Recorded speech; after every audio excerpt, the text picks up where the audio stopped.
My way, or the highway, and in the driveway is a nice range. Cause I grind through the climb, I invite pain. You'll never hear me, bitch, nah, I don't complain. Just gotta flip the switch and you can go and obtain anything you want, anything you need. Your mind's got the key ingredient, it's belief. They'll deceive with the negativity, but I just slide right by that energy. Even when you feel low, you can still go.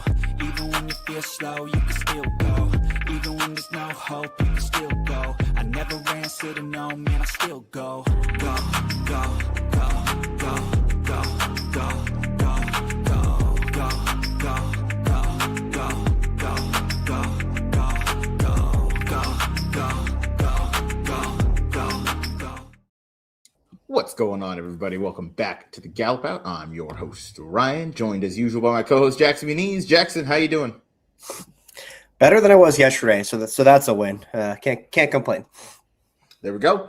Jackson, we're covering a fun sequence today. It's the return of the Bayou Bluegrass Pick 5.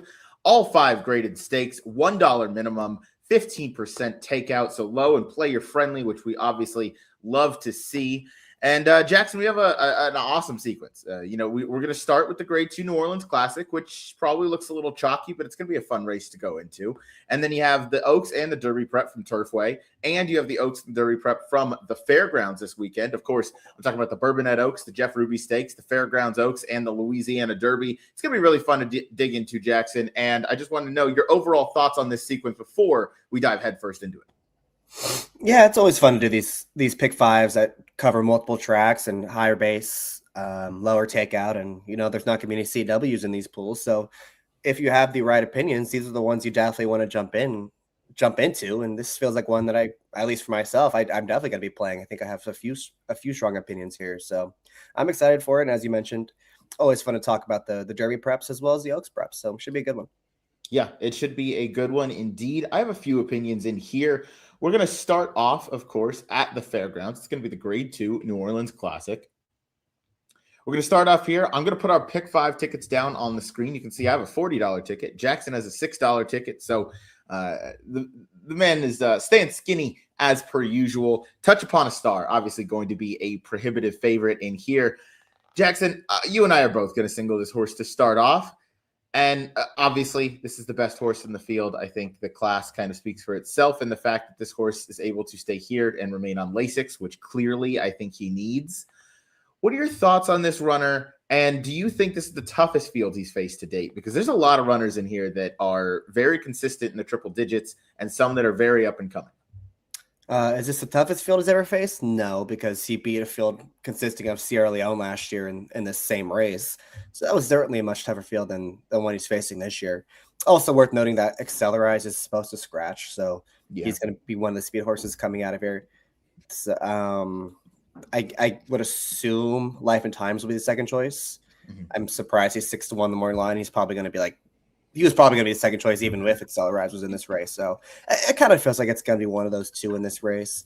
But Life and Times does have some questions to answer. He's got to go 2 turns the first time. He's got to stretch out in distance, and he's got to prove that he can beat a good horse.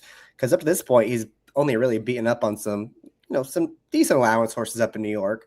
It's not like he ran bad in Gulfstream last time going up against Nicebridge. He dueled on a fast pace. It's probably been not the best part of the racetrack that day. He ran fine in there, but he does have to run a lot better to beat the likes of Touch Upon a Star, who's done nothing but run triple-digit buyers in his last 4 starts.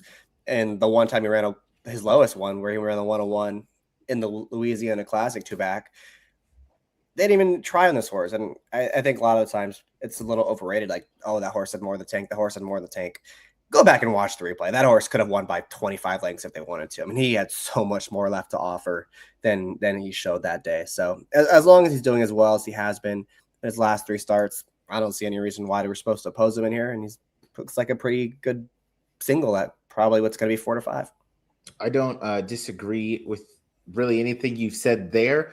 Do you think it's odd that Marcelino Pedroza is going to be on for the first time and there's a jockey switch from Thornton to Pedroza here? He did get hurt. Thank you. I knew there was a reason. All right. Well, we can move on. We actually don't need to talk too much more about this race. I think it's pretty dry. I think I saw some left for Corporate Power coming in this race. but he would need them to hook up and go way too fast, and they both have to hit a wall. I mean, he's just too slow to win this race. Yeah, you brought up a good reminder that Accelerize is going to scratch. If Accelerize was not going to scratch, this is a horse I'd almost consider singling on like a B ticket, just because I think if this race were to completely fall apart, this is the only like proven closer in here. Right. And I think would be a little bit interesting, but strictly speaking, I think Just a Touch, far and away the horse to beat. Life and Times, it'll be interesting to see what he does getting Lasix back. And of course, you have the return of Westwood, which should be fun. We're going to switch over to Turfway Park. We're going to go race number 11. It's the second leg of the Bayou Bluegrass Pick 5. 3-year-olds, fillies, going 1.16 over the synthetic. This is the Oaks Prep, as we mentioned. Jackson, I'm going 2.689. You are going 1.69. So we're going to start down on the rail with Resplendence, who won last time out and is a winner each of her last 2 over the synthetic track for Paulo Lobo in wire-to-wire fashion. Is this one you're using just in case this horse does get out to an early lead and 5-1 is enough value for you? Yeah, I think my big opinion in this race is I just want to try to beat the favorites, the shippers that are going to take the bulk of the money in here, because they're just not that good up to this point. They're not that fast. They're all unproven over the surface, and they're going to be overbet just based on connections. Meanwhile, Resplendence has done it, been here, she's done it. She's won over this racetrack, and she's run faster than those horses, and she's going to be a better price than them. So I'm going to back her again in this spot. I know she got away with an easy lead last time, but she also crushed that field. That race was never really in doubt. And boy, when you look around at this field that's going to line up at the gate on Saturday, she might get the exact same trip. And if not, she's going to sit the pocket trip, which is always a good trip here at Turfway Park, going the 2 turns. So more distance won't be a problem for her. She's a must use in my opinion. My top pick is probably going to, do you want to just go through numerical order or just keep going? Yeah, we'll just go through numerical order here. I'm going with the 2 Resist on my ticket. This is one where I'm using the number 9 Lovely Gray. That's probably my top pick in this race. Jackson, you and I covered this yesterday for our buddies up at Woodbine for HPI Bet. But I thought Resist absolutely deserved another look in here. Closed into a slow pace last time, and obviously Resplendence kind of ran them off their feet. And I do think while Lovely Gray did the best running, I think that was just Resist's 3rd career start. And I think she can definitely take another step up. And if she takes another step forward and they get a little bit more pace here, she is certainly one that could step up to the task. And this is a group that we've kind of talked about looking for one of those horses to kind of take a step forward here. So, yeah, Jackson, I'll use the number 2 in Resist. Next one to go out to is going to be the number 6, Call Me Your Majesty, which I'm not going to have any points on this horse because I only threw this horse in knowing that you like this as your long shot, and I respect you enough to add this one in. Yeah, it just feels like a filly that might have figured it out last time with the surface switch to the grass. Thought she ran really well that day on the Risen Star undercard, which usually those maiden races come up a little bit tougher. And what I liked most was that she was really still figuring things out throughout the stretch. I mean, she was really green. She was trying to lug in and still won that race pretty decisively. And she did it in achieving a pretty fast number, too, for just her 2nd career start. Based on the run back, so that number kind of checks out. She does have to improve again in here. She's going to take a step forward. She has to switch surfaces, and she has to do it without Lasix. But we're talking about a 20-1 shot here. It's not like she's going to be amongst the favorites. And like I said, I think if she's able to figure out those little quirks she showed last time, I don't see any reason why she can't take that kind of step forward in this race. And I don't think she has to take a huge step forward to be competitive against this bunch. And if she does win this race in a pick 5 sequence, such as this one with the higher minimum, it's going to really blow this thing up and you're going to create a lot of separation. So she's my top pick in here. I'm going to bet her to win, but I'm also going to use her quite a bit in this pick 5. Yeah, I don't hate this pick at all. Again, I have nothing to add. I added this because you made a really good case for it yesterday. And Wayne Catalano can obviously train a horse to pose a big upset here. Next one we'll talk about is going to be the number 8 in Bless Her for Graham Motion. Took a step up when breaking the maiden over the synthetic. Did get Lasix for the first time, so it's very possible that made the difference. But also first time over the synthetic, and clearly kind of showed a new, sort of dimension. And again, that very well could be the Lasix. You got to switch off here, but Twirling Candy should absolutely handle it. 8-1, you get Johnny V and Graham Motion teaming up. I couldn't leave this one off the ticket, trying to beat those favorites in here that I certainly think are vulnerable, and I think we'll talk about them as we get to them here. But I wanted to use the number 8 Blesser on my tickets. Number 9, Lovely Gray. Jackson, I'll pass it off to you in just a sec, but this is my top pick, so I'll just make my quick case. I mentioned it when I was talking about resist. I thought Lovely Gray did the better of the closing into a very slow pace that day when chasing Resplendence. She took a step up and she successfully switched off Lasix for the second start of her 3-year-old season. Third start off the bench, another move forward, looks to be the progression, as she's never regressed in any of her subsequent starts. So I certainly think this is one with a lot of upside. 6-1. I feel like this horse might be taking a little bit of money. I could see this horse going off around 9-2, 5-1. But again, it's a very competitive field, and I think if you're able to beat, a couple of the favorites in here, I think it goes a long way. Yeah, she could certainly come down from that borderline, especially since she was privately purchased after that most recent race by none other than Dave Portnoy. He's going to bet his horse pretty hard, especially in a Kentucky Oaks prep. But no doubt she has the credentials to win this race. And like you said, if she takes another step forward, she's going to be right there. She absolutely should be. I think those are all the horses we want to take. Let's talk real quickly about the number 10, La Vie Lumiere, for Michael McCarthy, Kazushi Kimura in town for the Oaks Derby, or Oaks and Jeff Ruby Stakes hopeful double for that group, as he will be riding Stark Contrast in the following race that we'll touch on. Jackson, 4-1 on this horse. I mean, I kind of understand it, but at the same time, I really don't. I don't think she's really done anything to. That made no sense. Sorry, losing my mind. I'm still trying to get all my brain cells back from Vegas. I'm willing to excuse the last time out going down the hill. That's a very kind of unique setup, and not all the horses handle that. I do get the maybe the class angle leading to the 4-1 because she was in the Breeders' Cup Juvenile Fillies, even though that was on the dirt. And I don't know. Last. I feel like this. Okay, that's fine. She wasn't last. She was third last.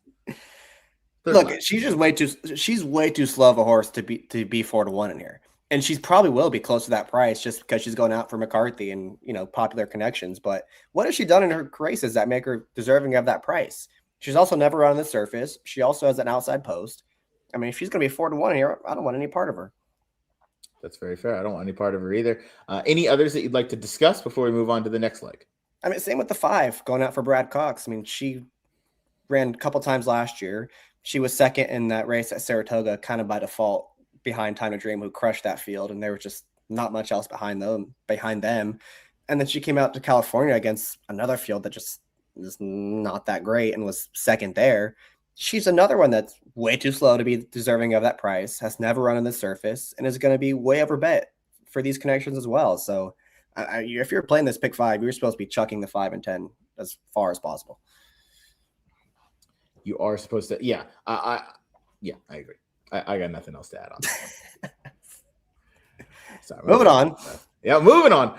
We're going to race number 11 at the Fairgrounds. It's the Fairgrounds Oaks. We're going a mile and a 16th for the 3-year-old fillies. Jackson, you and I are both singling the horse who probably your Oaks favorite. It's certainly among the top contenders in there. However you want to kind of rank them. That last out performance, she looked beat a handful of times coming down the stretch, but Love Your Neighbor refused to win that day. And Bella Ballerina did grind her down from the inside. She comes back here, second start to her 3-year-old season. She's very lightly raced, Jackson, but she keeps progressing and taking those steps forward, and she knows where the wire is. Yeah, this is the one single I'm a little not 100% sure on. I think it feels like you got to be with her or against her, because when you look at the sequence as a whole, isn't she going to be, well, I guess Touch Upon a Star, but she's going to be the second horse that's probably the most singled in the sequence. I keep going back to the Golden Rod, where I thought she ran really, really well that day at Churchill Downs, where she was, chasing a sprinter all the way around there, kind of did the dirty work, made the first move, try to put that field away, and did enough to hang on in that race against what came up a pretty strong field at that time. And she also galloped out way in front of that field as well. So I just was in love with that performance. And then she came back in the Rachel Alexandra. I know she didn't run. I know she won. She got the job done. And then she probably wasn't as impressive as everyone hoped for. I also don't think she was 100% ready to go for that race. I mean, they have had the Kentucky Oaks circled on their calendar for a long time. They probably just wanted to see a good run out of her. I think they got that. They got enough out of it. She'll probably take a little step forward here. She galloped out really strongly too. I just think there's not a lot of speed in here again. And I just don't know who's going to jump up and beat her looking at this field. She already beat the second choice in here. Life of Joy doesn't do a whole lot for me.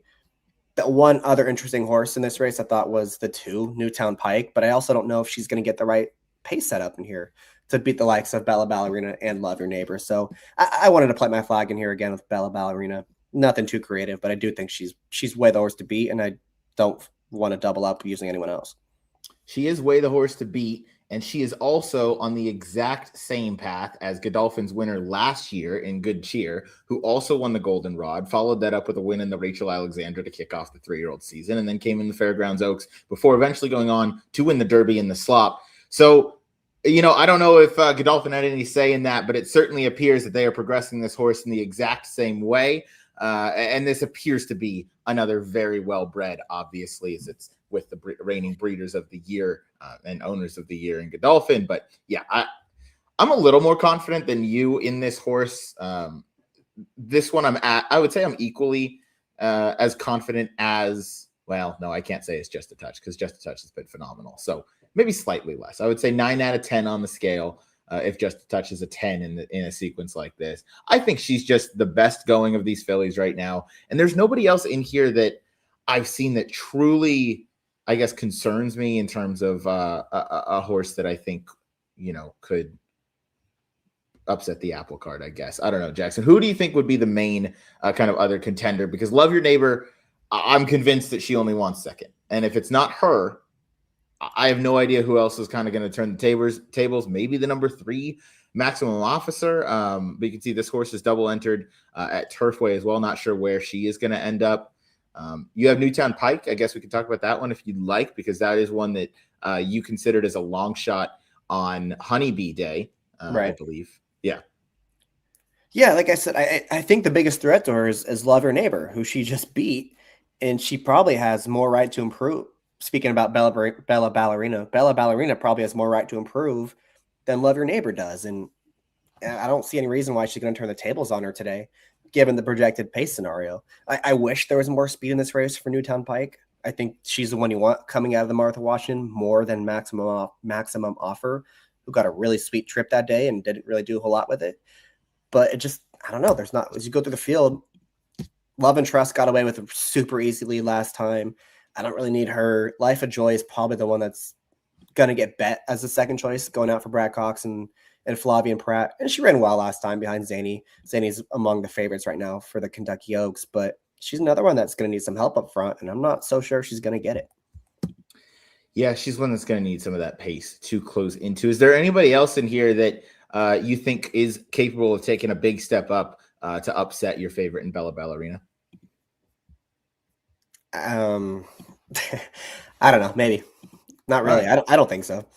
Yeah, I don't either. I think it's Bella Ballerina or it's an all but her type of race, because I don't think that there's any one particular standout. All right, we'll move on now to the first of 2 Derby preps that we're going to cover, and this is the Jeff Ruby Stakes, I think is the best way to put it.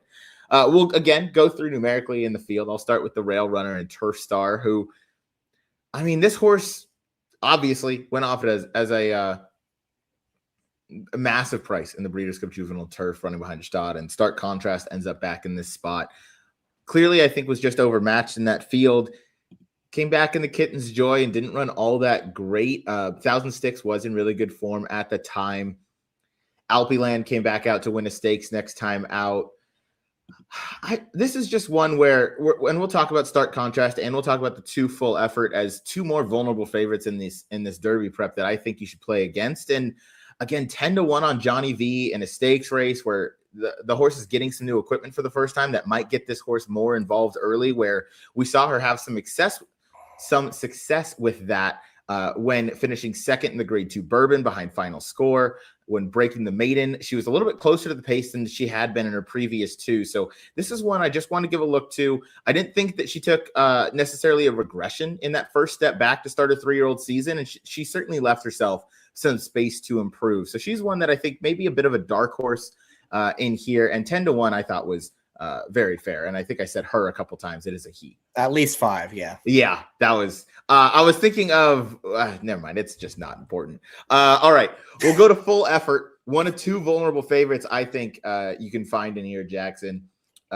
Look, last time closed behind Great White and Maximus Prime, who I'll speak about a little bit later, but is just one of those horses that leaves himself with so much to do. And in a race like this, I don't know about you, Jackson, I didn't see enough pace to, green light using this horse on top. Yeah, look, it's tricky because there's not really confirmed like pedal to the metal front runner in this race, but there are a lot of horses that want to be forward, which sometimes can be just as good because they kind of just drag each other along to a fast pace.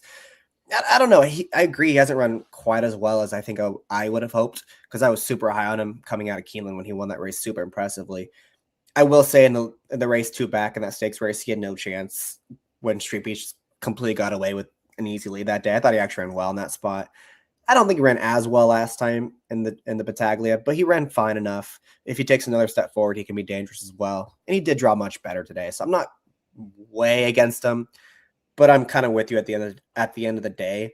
At the price he's probably going to be, I am going to try to beat him. Do you think he ends up going off as the favorite over Start Contrast? Probably not. I think the Breeders' Cup race is going to do a lot for Start Contracts betting wise. Most likely. We'll go to the number 5 in Black Hornet.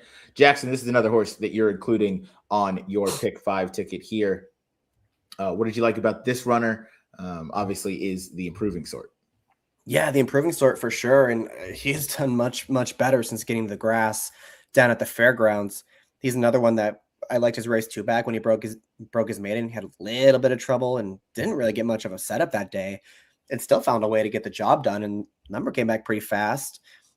Comes back in a stakes race and backed it up even better with a much better performance than even the maiden breaker was. He went up against Touch of Fire, who I believe was 2-5 in that race, was a big favorite for Brad Cox, had absolutely everything his own way, and Black Hornet still found a way to run that horse down and ended up winning that race pretty decisively in the end. That was never really in doubt. Based on his last 2 races, I think he's going really well right now. He keeps improving. Does have to come off Lasix, which I don't think is a huge question mark for this horse based on how he ran in his first couple starts. The bigger question is synthetic, but he's run well in dirt. He's run well in turf. Probably decent assumption that he's going to be able to handle the third service as well. When he's 12-1, it's fine. I'm willing to take a shot on him. I'm going to include him in this pick 5 ticket, and I'm also going to have a win bet on him as well, because I do like him quite a bit in this spot. Yeah, I mean, I certainly think last time out he kind of showed a bit of a new dimension. When 2 back, he obviously closed into a slow pace, and last time he was right up towards the front end of a pace that was at the very least honest, and was able to still kind of have that late closing kick and get the job done that time under Declan Cannon. Does have to answer the off Lasix question, but one that I'm going to use on my tickets as well. Another one is the number 6 Medici, and I really just included this horse because this is going to be a front runner in a race where we talked about none of them really need the lead necessarily, but I think of all of them, this is one that I think would succeed the most on the lead. Drew a lot better, has drawn the outside post in each of his last 3 efforts and 4 of his last 5, and he's run good races. He's just hasn't quite been as good as the others. Greenwich Village, who is somehow a turf winner for the Bob Baffert barn, not something you say all too often, but that's the way Greenwich Village has been rolling lately. Medici, though, Jackson, I can't remember the last time I saw Richard Mandela ship out to Turfway. And when he ships, he's one of those to pay attention to, because he typically only does it when his horses are very well meant. You get Mirko De Muro, regular rider, coming into town for this. And he has some races where, at least with the speed that he has, that makes him dangerous through about 3/4 of the race. We'll see when they turn for home how much he has left, but he's certainly bred to enjoy the 9 furlongs, the breeding, and certainly the dam side scream that this shouldn't be an issue for him. Yeah, look, anytime you have speed going 2 turns at Turfway Park, you're always going to be dangerous. I don't know how good he is at the end of the day. I don't know if he wants to go the 9 furlongs based on how he's run, but he is going to be in front, and that makes him a threat. It does. And sometimes stretching out that speed lets them, maybe go a little bit slower and they have a little bit more left in the tank. Other times it works in the inverse. We'll see. But one I thought worth using when I'm playing against full effort and Start Contrast. Another one I'm using on the tickets, the number 7 Maximus Prime, who for Anthony Mitchell was in the John Battaglia last time out and was closing with full effort, both to no avail behind Great White. But I mean, I'm going to get, I don't know, 9x the price that I would get if I bet full effort in here. And off that last effort, I have nothing to really knock, and I'm going to get 20-1 ish again on this horse. Could get bet down a little. I could see this horse being 15-1, but I think in horizontals and in this Bayou Bluegrass pick 5 with the higher minimum and the low takeout, I could see this horse playing somewhere in the realm of 20-1. And to me, that's absolutely worth it, because off that last effort, stretching out is kind of putting the pieces together. Still a maiden, of course, but has progressed really nicely to start his 3-year-old season, and not only nicely, but substantially. I mean, each of his 3 starts, they've been progressive progressive increases in the speed figures. And if he takes another one forward, that could put him right there. And you get Joe Ramos aboard, who's very capable over a track like this. We'll go on to the 8 Chaos Agent, who, Jackson, you are also using in your ticket. I'll turn it over to you. We are both using this runner to wrap up the Jeff Ruby Stakes. Yeah, he is the other one I wanted to use, just because he was really impressive on debut. Got a really fast number, and it wasn't like a whole lot was expected of him that day. It was 11-1 and still got the job done. They were 11 lengths clear of everyone else. So this clearly a horse that has some talent. It's a big ask for sure, and it's not like the Gulfstream Tapeta form always translates over to Turfway Tapeta form. But if he is able to take any kind of step forward in here, I don't see any reason why he can't be right there at the wire. And he's going to be another one that is a double-digit price, so he's worth including on a ticket. I agree. Definitely worth including. If he can back up that effort, he's going to be dangerous. The number 9, Brave Force, we're not going to talk about. Neither of us used that horse. But one of the horses we will talk about before we wrap things up is the number 11 Start Contrast. Comes in off of a second-place finish in the Breeders' Cup Juvenile Turf behind Stad. Then came right back, and it was a 5-horse field in the Eddie Logan, but essentially blew them away, winning by over 2 lengths. Michael McCarthy shipping into Turfway this time of year is something we've seen relatively often from him. He's done it with horses like Rombauer, and he did it with a horse last year, the year before, whose name is 2 years ago. Endlessly, thank you. Did that with Endlessly 2 years ago. So this is a move he's very familiar with. He knows how to prepare them for a race like this. This one feels like the American Derby type of goal, because they've kept him on the turf for so long, but I guess they're going to do the same with Endlessly too. But Jackson, your thoughts on why you're playing against Stark Contrast in here?